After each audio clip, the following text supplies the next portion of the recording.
Почитувани, наместо конкретен одговор на пресконференција на Општинскиот комитет на ВМРО ДПМН, одржана пред околу 1 месец, кога го прашавме градоначалникот Јовановски, јасно и гласно, зошто и по кои критериуми поставува луѓе на одредени позиции кои што не ги исполнуваат условите да се на конкретното работно место.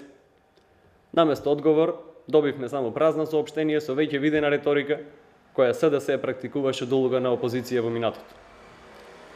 Денес прашуваме дали директорот на јавното комунално предпријатие Комуналец, Звонко Јовановски, ги исполнува посебните услови за да биде директор на ова јавно комунално предпријатие.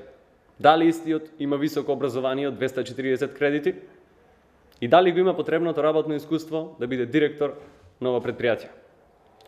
Нашите информации говорат оти овој човек не ги исполнува условите да биде директор. Дали и во овој случај градоначалникот Јовановски го прекрши законот и несоодветен кадар стави на чело на јавното предпријатие Комуналец.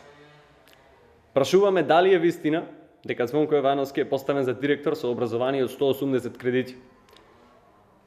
И дали свесно ги прекршиле законите и двајцата, па затоа сегашниот директор е студент на еден од приватните факултети во Битола. Во досегашното владење на СДС се покажа дека освен непотизам и угодување на нивните најблиски членови, симпатизери и активисти, немаат што друго да им понудат на прилепчани.